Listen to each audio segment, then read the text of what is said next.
आज आपको समाचार प्लस पर एक ऐसी कहानी आपको हम दिखाने जा रहे हैं जो लगभग 45 वर्षों से एक डिमांड किए बैठे हैं। और डिमांड क्या है? रोजगार का। हम आपको बताना चाहते हैं कि जमशेदपुर चांडिल डैम के उस विस्थापनों का दर्द को सुनाना चाहते हैं, जो दर्द वो पिछले लगभग 45 वर्षों से अपने सीने में लिए बैठे हैं। उनको पहले हम दिखाना चाहते हैं कि किस दर्द के साथ अपना वो जीवन जी रहे हैं। ये वो विस्थापित हैं जो लगभग 45 वर्षों से अपने कई दर्दों को दिल में लिए बैठे हैं और कई बार कई डिमांड कर चुके हैं, मगर उनका डिमांड अब तक पूरा नहीं हुआ। और इस सबसे बड़ा डिमांड उनका ये है कि रोज़गार उन्हें मिलना चाहिए था। ये वो विस्थापित है जो 1978 में चांडिल डैम बनने के बाद विस्थापित हुए। लगभग 120 गांव के लोग, 18,000 परिवार यहाँ विस्थापित हुए थे। और इस विस्थापन के बाद इन्हें पुनर्वास नीति के तहत कहीं इनको ज़मीनें तो दी गई, मगर रोज़गार से इन्हें महरूम रखा गया। हालांकि अभी चांडिल डैम में कुछ लोग जो है नौका विहार और मछली पालन कर अपनी जीविका चला रहे हैं। लेकिन इस जीविका से क्या जो 18,000 परिवार थे उनको रोज़गार मिल पाया? तो नहीं। इसी सवाल को लेकर के आज समाचार प्लस पब्लिक रिपोर्टर में पहुंची है चांडिल डैम, जहां बात करेंगे विस्थापितों से कि आखिर उनका मूल समस्या क्या है और जो अब तक आंदोलन किए रखे हैं उस आंदोलन के पीछे का मूल उद्देश्य क्या है, ये कौन लोग हैं और क्या चाहते हैं। पहले नारायण दा आपसे, आप चूँकि अध्यक्ष हैं शायद यहाँ पे, कब विस्थापित हुए आप लोग, कितने लोग विस्थापित हुए थे और क्या दर्द दिल में है? देखिए, ये चांडिल डैम जो बने, चांडिल डैम बनने के पहले आज के दिन में, आज 30 अप्रैल 1978 में इस डैम का जो अभी जो देख रहा है मैंने बर्बरता, इसका दर्द जो झेल रहा है विस्थापित, इसको अनुभव करते हुए हमारे विस्थापित लोग यहाँ आंदोलन किया था। और उस आंदोलन में हमारे विस्थापित भाई 4 साथी जो है पहाड़ू महतो और गदाधर महतो और भालू माझी और एक ठो लेडू माझी, 4 अभी शहीद अभी देखने को मिल रहा है। तो 4 शहीद हुआ था और दर्जनों लोग घायल हुए थे और सैकड़ों लोगों को ले जाके जेल में डाल दिया गया था। मतलब इस डैम का नींव बनने के पहले ही इस विस्थापितों के ऊपर बर्बरता दिखाया गया। उसके बाद उस सीन को देखते हुए यहाँ सरकार अपना भयभीत किया विस्थापितों को और अपना मकसद जो डैम बनाना था वो डैम बनाया। डैम बनने के बावजूद यहाँ आंदोलन जैसे घटना हुआ, उसका बाद 10 साल के आसपास आंदोलन का कोई रूपरेखा कोई तैयार नहीं कर पा रहा था कि सबका डर था। तो जाके हमारे विस्थापित मुक्ति वाहिनी 1987 में तैयार हुआ और उन्होंने इस आंदोलन को फिर से विस्थापितों का हक पुनर्वास का मांग को लेके आंदोलन शुरू किया। और उस आंदोलन के बावजूद जो पुनर्वास नीति नहीं था उसको पुनर्वास नीति बनाया। और पुनर्वास नीति बनाने के बावजूद भी पुनर्वास नीति में कोई खामियां था, मतलब जैसे कम बेसी किया गया है। पहले 5200 रुपये उसका वैल्यू था, फिर 50,000 वैल्यू बनाया, फिर 187 बनाया, फिर 6,57,000 बनाया। अभी जो वर्तमान हमारे जो दर्द है, अब आज के समय में देखेंगे तो विस्थापित का स्थिति देखिएगा, पुनर्वास स्थल हो चाहे कहीं गांव के बगल में बैठे हैं कहीं भी है, तो उसका मुख्य परेशानी है रोजगार।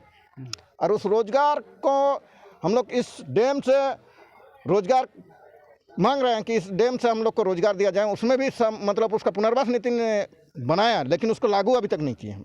मतलब आज 40 साल होने जा रहा है। 2003 में पुनर्वास नीति का पुनरीक्षित किया गया और पुनर्वास नीति में पूर्ण रूप से कुछ नया चीज़ जुड़ा गया, जैसे मछली पालन हो, पर्यटन हो, चाहे दुकान बना के देना था, सुविधा अनुसार लोन देना था लोगों को, और कुछ जैसे कुटीर उद्योग देना था पुनर्वास स्थल में।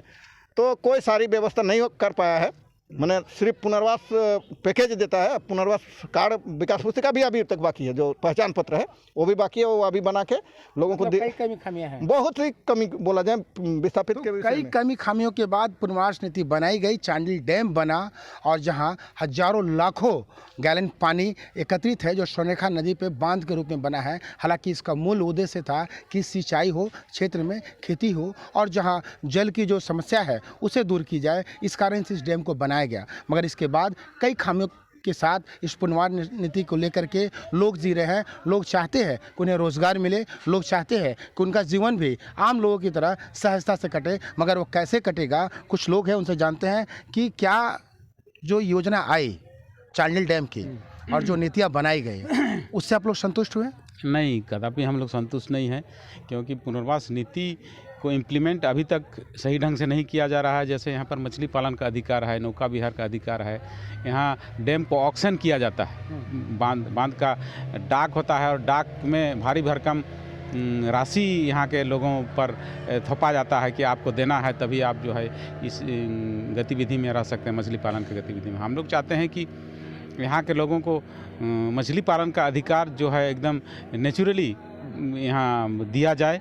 विस्थापितों को यहाँ के लोग रोजगार करें, मछली पालन करके, नौका संचालन करके यहाँ के लोग रोजगार करें। अगर ये अधिकार मिलता है तो आप लोग का आंदोलन समाप्त हो जाएगा, डिमांडें रुक जाएगी? नहीं, ज़रूर, क्यों नहीं रुकेगी। हम लोग अगर सही ढंग से बाकी जो लोग हैं, झारखंडी लोग हैं, गैर विस्थापित लोग हैं, उनके जैसा सामान्य जीवन अगर जीने का मौका हम लोगों को मिलेगा, रोज़गार मिल जाएगा, नौकरी मिल जाएगा, नौकरी देने का जो बात है, नौकरी मिल जाएगा, तो हम लोग क्यों आंदोलन करेंगे? यहाँ के लोग, विस्थापित लोग आंदोलन करने कोई सवाल ही पैदा नहीं होता। विस्थापित होने का दर्द आपको है? क्या दर्द है? देखिए, विस्थापित नीति में आपको जो पुनर्वास स्तर पर जो ज़मीन दिया गया 12.5 डिसमिल 25 डिसमिल, तो उस ज़मीन का हम लोग बरसों से आंदोलन कर रहे हैं कि उसका मालिकाना हक जिस विस्थापित को दिया गया ज़मीन को अलॉट किया गया, उस ज़मीन को उसके नाम पर रजिस्ट्री किया जाए। अभी भी ज़मीन उसी तरह पड़ा हुआ है जैसे सरकारी में हम लोग किसी पर बैठे हुए हैं और कभी भी उठा सकता है, उसका कोई प्रूफ नहीं है। एक दान के रूप में और विकास पुस्तिका बनाया गया पहचान के लिए एक ठो, जिस विकास पुस्तिका में जो नियम बनाया गया है कि प्रति व्यक्ति को लोन देना है, प्रति व्यक्ति को नौकरी देना है, जिसको नौकरी मिला उसको लोन नहीं मिलेगा, तो वो व्यवस्था से भी सरकार जो है ये नहीं है। और हम लोग कई बार इसके लिए आंदोलन किए हैं कि जो पुनर्वास स्थल है, जहाँ 10-15-20 तो पुनर्वास स्थल है, उस जगह को माने बाउंड्री किया जाए, उसको घेरा जाए कि कितना वहाँ पर, क्या कि हम भी विस्थापित, हम चिल्को में घर बनाए हैं और वहाँ पर भी अभी तक जो बाउंड्री नहीं किया गया, जबकि कहाँ जगह है कि विस्थापित का, तो वो भी अभी तक पूर्ण रूप से नहीं हुआ है। ये हमारे साथ विस्थापित हुए बुजुर्ग थे जो बताते हैं कि कई कमी खामियों के साथ हम जीवन जी रहे हैं। ज़मीन अब तक हमारा पक्का नहीं हुआ है, जबकि विस्थापन से पहले हमारा जो खेती था, वो ज़मीन था, वो पक्का था, उसका रसीद कटता था, मगर आज उसका भी रसीद नहीं कट रहा है। और जो पुस्तिका बनी, विकास पुस्तिका, वो भी अधूरी है और जिसके तहत आज भी लड़ाई इनकी जारी है। तो इस लड़ाई के साथ साथ जो जीवन है वो भी इनका रुका हुआ है, कारण कि रोज़गार इनको नहीं मिलता है और रोज़गार मिलता है तो केवल मछली पालने का, वो भी टेंडर के साथ। एक भारी भरकम जो राशि है इन पे लाद दी जाती है और ये कमा नहीं पाती हैं। सर, एक बात और आपसे जानेंगे, जो राशि आप लोग पे लाद दी जाती है, कितना टेंडर होगा, इतना मछली निकलेगा, तो उसको कैसे मेंटेन करते हैं? तमाम जितने विस्थापित लोग हैं सबको उससे रोज़गार मिल पाता है? सबके घर में रोटी पहुँच पाता है? नहीं, देखिए, जो इन्होंने राशि लाद दिया या तय किया है, ये बिहार सरकार के समय जो मतलब जगदानंद सिंह था, उसका भतीजा उनको टेंडर किया था और उस टेंडर के राशि को विस्थापितों के ऊपर थोपा गया है। जबकि झारखंड बनने के बाद पुनर्वास नीति जब बना 2003 में, तो 2003 में पुनर्वास नीति में कोई राशि का तय नहीं किया गया। इसी में अभी सरकार के साथ हम यहाँ जो समिति है उसका लड़ाई चल रहा है कोर्ट में, ठीक है, कि मेरा कहना है कि भाई पुनर्वास नीति में कोई राशि उल्लेख नहीं किए हैं और सब बोले हैं कि विस्थापितों को स्वरोजगार दिया जाएगा। तो स्वरोजगार जब दे रहे हैं, अगर मान कर चलिए किसी को नौकरी दे रहे हैं, तो नौकरी से तो आप पैसा नहीं ले रहे हैं, तो ये स्वरोजगार दे रहे हैं, तो स्वरोजगार के तहत इसको नज़र से देखा जाए। इसको देखते हैं आप टेंडर के ठेकेदारी के तहत में, वो भी बिहार सरकार के समय का राशि तय करके। तो इस राशि को हम लोग विरोध करते हैं। और रोजगार जो है मछली पालन में, अभी देखिए मछली पालन में थोड़ा रोजगार बढ़े हैं, हम नहीं बोल रहे हैं कि नहीं बढ़े, लेकिन अभी भी मछली पालन में व्यवस्थित ढंग से नहीं हो पाया है जितना होना चाहिए। ये मोटा मोटी हमारे 12,000, अभी फिलहाल 12,000 हेक्टेयर क्षेत्र में पानी है। अगर 12,000 हेक्टेयर में अगर देखा जाए तो लगभग 1-2 साल छोड़ के 2 करोड़ का जीरा फिंगरलिंग इसको स्टॉकिंग करना चाहिए। तो सिंचाई विभाग जो पुनर्वास नीति बनाया उसमें रोजगार का स्वरोजगार का बात कहा, लेकिन उसमें योजना देना था, वो योजना नहीं बनाया। ये तो मछली पालन का मछली विभाग अपना दाएं बाएं करके वो देता भी है, नहीं भी छोड़ना है उसको तो कोई दायित्व नहीं। लेकिन पुनर्वास नीति में के तहत ये सिंचाई विभाग को करना चाहिए था कि यहाँ मछली पालन कराएं, मछली पालन के विस्थापितों को प्रशिक्षण दें। अभी अपने आप लोग मछली डालते हैं, मछली डालता है मत्स्य विभाग के द्वारा। तो देखिए एक चीज़ होता सिंचाई है, विभाग कुछ नहीं करती, सिंचाई विभाग अभी तक इसमें कोई टेंडर नहीं किया और कोई ऐसा मैंने योजना नहीं दिया है। क्या होना चाहिए था? इसमें योजना देना चाहिए था, उसको मछली छोड़ना चाहिए था, मछली का जीरा छोड़ देना चाहिए था, मछली पकड़ने के लिए जाल देना चाहिए था चिन्हित करके, लोगों को नाव देना चाहिए था जो मछली पकड़ रहे हैं, तो तब ना उसका रोजगार बढ़ेगा। उसका जाहिर सी बात है, ये विस्थापित लोग हैं जो चांडिल डैम में मछली पालते हैं और सिंचाई विभाग से नाराज़ भी है। आपको और भी हम नाराज़गी दिखाएंगे एक छोटे से ब्रेक के बाद। फिलहाल हम ब्रेक लेते हैं। समाचार प्लस की खास कार्यक्रम पब्लिक रिपोर्टर में आपका पुनः स्वागत है। हम बात कर रहे थे चांडिल डैम के विस्थापितों की, जो तमाम परेशानियों के साथ जीवन गुजार रहे हैं और सरकार इनकी अनदेखी कर रही है। क्यों अनदेखी कर रही है? जबकि झारखंड जो है प्राकृतिक संपदाओं का प्रदेश है, जहां सुंदर नदियां हैं, पहाड़े हैं, जंगल है, उसके बावजूद इन्हें प्राकृतिक का लाभ नहीं उठा पाते हैं और जो डैम बना है यहाँ रोज़गार तक ठीक से नहीं कर पाते हैं। बताते हैं ये कि कुछ रोज़गार तो होता है, मगर सरकार चाहे तो बड़ा रोज़गार 18,000 लोग जो विस्थापित हुए थे उनको रोज़गार मिल सकेगा। क्यों रोज़गार नहीं मिल पाता है? क्या क्रोध इनके मन में है? आप तो युवा हैं, आपके मन में क्या है कि आप बेरोजगार हैं, समिति में शामिल हैं, विस्थापित हैं, आप क्या कहेंगे? देखिए, हमारा जो विस्थापित का जो दर्द है वो सब हम देख ही रहे हैं, और सबसे बड़ी जो समस्या है विस्थापितों की वो अभी वर्तमान की जो युवा पीढ़ी है, क्योंकि उनके पास रोज़गार का कोई स्कोप ही नहीं है।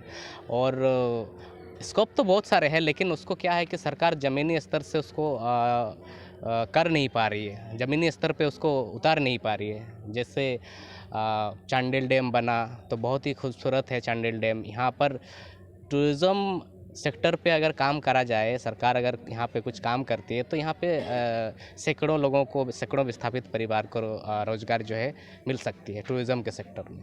और इससे क्या है कि सिर्फ विस्थापितों को ही रोज़गार नहीं मिलेगी। अगर टूरिज़्म सेक्टर वर्ल्ड क्लास यहाँ पे टूरिज़्म प्लेस बनाया जाता है इसको, तो सरकार को भी यहाँ से राजस्व जाएगी। तो ये सिर्फ विस्थापितों के लिए ही नहीं है, सरकार के लिए भी बेनिफिटेबल एक ये है प्लेस है कि अगर टूरिज़्म क्यों नहीं बन पाता है? कहाँ कमी खामी है? किसकी इच्छा शक्ति की कमी है कि वर्ल्ड क्लास ये पर्यटक स्थल नहीं बन पाता है? देखिए, यहाँ पे क्या है कि यहाँ की जो लैंड है वो अलग अलग डिपार्टमेंट से रिलेटेड है। कुछ फॉरेस्ट के हैं, कुछ सिंचाई विभाग के हैं। तो हम लोगों ने तो कोशिश बहुत सारे करे हैं। जब सिंचाई विभाग वाले लोगों के पास जाते हैं तो बोलते हैं कि नहीं, फॉरेस्ट एनओसी नहीं दे रहा। वो जब फॉरेस्ट के पास जाते हैं तो वो भी अपना जो है अलग अलग नियम कानून बता करके इसको ये कर देते हैं। लेकिन अनदर स्टेट में भी ऐसे बहुत सारे जगह देखे हैं हम लोग जहाँ पर वो टूरिज़्म को लोग बढ़ावा दिए हैं। एनओसी वगैरह वो फॉरेस्ट भी उसको माने हंसते हंसते दे देती है, क्योंकि वहाँ पे रोज़गार का सृजन होगी।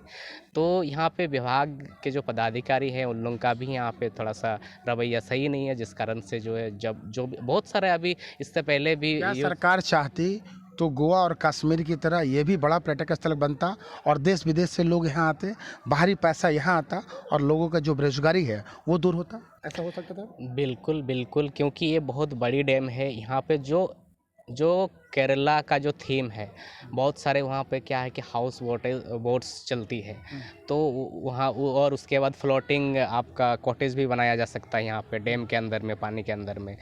तो यहाँ पे तो एक लॉजिंग का फैसिलिटी बिल्कुल भी नहीं है, जिस कारण से पर्यटक यहाँ पर नहीं आते हैं, ठहरते नहीं हैं। कई बार बहुत सारे अनदर स्टेट के भी पर्यटक आते हैं तो ये बोलते हैं कि यहाँ पे लॉजिंग का फैसिलिटी है क्या, तो हम जब नहीं है तो हम लोग बोलते हैं कि नहीं है, जिस कारण से पर्यटकों का भी दिक्कत होता है। और हम लोग का जो होने के बाद दिल में कोई दर्द है? क्या बेरोजगार है? बिल्कुल बेरोजगारी है, दर्द तो दर्द है? देखिए, बेरोजगारी मतलब ही होता है दर्द। बेरोजगार है मतलब अभी हम लोग जो है एक कदम आगे नहीं बढ़ा पा रहे हैं। एक कदम, आज की जो ज़माना है, एक कदम बढ़ाने के लिए भी आपको पैसा खर्च होती है, क्योंकि आप घर से निकलेंगे तो आपको 100 रुपये का तेल डाल करके आपको जाना पड़ता है। उसके पात्र आप बने हैं, बेरोजगार है, आपके नज़र में आप बेरोजगार है जैसा बताते हैं, तो क्या कुछ ऐसा होता है आपके दिनचर्या में कि लोग आपको कहते हैं कि आप युवा है, क्यों कुछ काम नहीं करते हैं? बिल्कुल, क्योंकि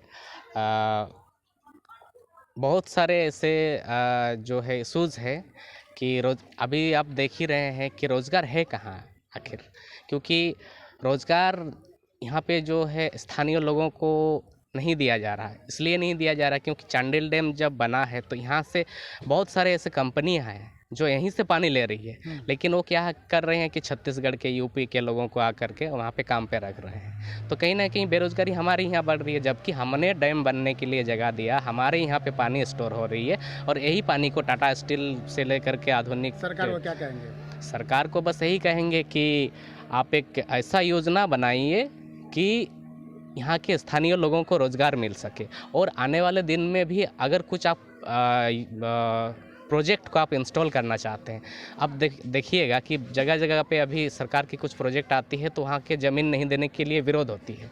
विरोध इसलिए होती है क्योंकि वो देखते हैं कि चांडिल डैम का वहाँ पर अभी विस्थापितों का क्या स्थिति है, और इस स्थिति को उदाहरण बना है चांडिल डैम। बिल्कुल बिल्कुल। तो ये हमारे साथ चांडिल डैम विस्थापित के युवा थे जो बताते हैं कि पूरे झारखंड में एक उदाहरण के रूप में चांडिल डैम है, जहां विस्थापन नीति के विरोध में लोग खड़े हो जाते हैं, कारण कि जो लोग विस्थापित हुए हैं उनको अब तक जो है वह नौकरी नहीं मिली, और नौकरी किसी को नहीं मिली तो जो ज़मीन है वो रजिस्ट्री नहीं हुआ। तो कई कामी खामी के साथ जो है विस्थापित जो है आज रोजगार की दिशा में आगे बढ़ने के लिए कई तरह के आंदोलन करते हैं। एक बुजुर्ग भी है, उनसे जानने का प्रयास करते हैं किस तरह का दर्द आपके मन में है, चूँकि आप उम्र के लगभग 60 वर्ष पार कर चुके हैं, आप विस्थापित हैं, क्या सोचे थे, क्या सपना था, किस तरह का मन में भाव था?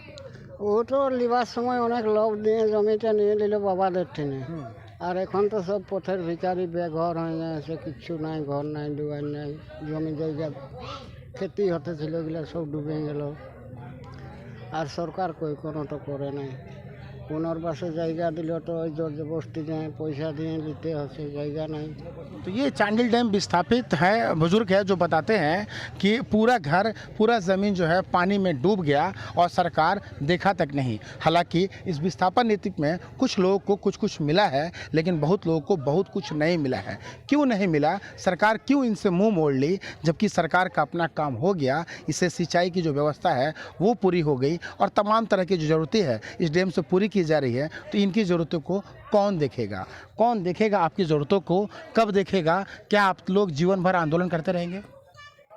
देखिए, जब तक हम लोग को पूर्ण पुनर्वास नहीं कर देगा, पूर्ण पुनर्वास नहीं करेगा। अभी जैसे उन्होंने क्या किया है कि इसमें पानी रुक के कंपनी वाले लोग को पानी बेच रहे हैं, वो पैसा भी अपना ले नहीं पा रहे हैं, और विस्थापितों के ऊपर दबाव बनाता है कि आप टेंडर लेके राजस्व दीजिए। तो जैसे हमारा पानी मतलब हम ही लोग का ज़मीन का पानी रख के बेच रहे हैं टाटा कंपनी को, कितने कंपनी को, तो उनको ना वहाँ ना हम लोग का लड़का को जॉब दे पा रहा है, और ना वहाँ से पानी का वसूली कर पा रहा है, पैसा वसूली। तो ये भी तो एक कहेंगे कि ये लोग का सीधा मतलब कहेंगे कि ये जो सिंचाई विभाग का जो एक क्या बोलेंगे, लापरवाही कहें या तो इच्छा से शक्ति नहीं बोलें या मनमानी नहीं बोलें, मनमानी कहा जाए तो उसको जो मतलब है विस्थापितों से कोई मतलब नहीं है। उसको जो है कि आप विस्थापित हैं, आप ये है, आपको परेशानी झेलना है, तो हम लोग का कहना है कि भाई हम लोग परेशानी झेल रहे हैं तो कूट के क्यों मारे, हम लोग भी आंदोलन करके अपना हक हासिल करेंगे। अभी आंदोलन की रूपरेखा क्या है आपकी? क्या आंदोलन चल रहा है, क्या आंदोलन थम गया है? अगला 3 तारीख को हम लोग का सम्मेलन है विस्थापितों का। अब विस्थापितों का सम्मेलन में तय किया जाएगा कि अगला हम लोग का आंदोलन का रूपरेखा कैसे होगा। तो हम लोग का तो शांतिपूर्ण रूप से ही आंदोलन होता है, लेकिन जब तक हम लोग आंदोलन किए हैं सरकार को अपना बात, विस्थापितों की बात मानने को बाध्य हुए हैं। तो ये आंदोलित लोग हैं जो विस्थापित हैं, जो बताते हैं कि पहले भी आंदोलन किए हैं, फिर आंदोलन करेंगे और आने वाले उस समय तक आंदोलन करेंगे जब तक इनको अपना हक और अधिकार नहीं मिल जाता है। ये आंदोलन कभी खत्म होगा लगता है आपको?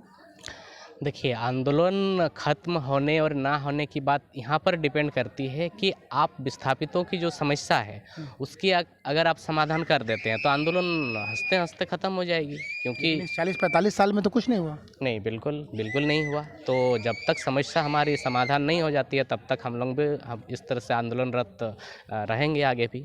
आप युवा हैं, यहाँ पे विधायक थे, यहाँ मंत्री भी है, इस क्षेत्र से रहे, तो सब मिला करके आप लोग कभी उनके पास नहीं जाते हैं? उन लोग कुछ इस पे पहल नहीं करते हैं? देखिए, यहाँ के चाहे एमपी की बात करें या एमएलए की बात करें, बराबर जो है लिखित रूप से या भेंट मुलाकात करके भी हमारी समस्याओं को अवगत कराया गया है यहाँ पे। और एक इलेक्शन का मुद्दा भी बन के रह गया है, क्योंकि जब अभी कुछ दिन में इलेक्शन का जो है थोड़ा बहुत किरण झलकेगी और 1 साल मुश्किल से बचा हुआ है। तो देखिएगा कि सारे लोग यहाँ पे चांडिल डैम आ जाएंगे, सारे जो नेता लोग हैं, और आकर के ये कर देंगे वो कर देंगे, फनाला दिन में सपना दिखा देंगे। लेकिन अभी तक ऐसा कुछ काम नहीं किए हैं वे लोग, अब सिर्फ आश्वासन ही मिला है अभी तक।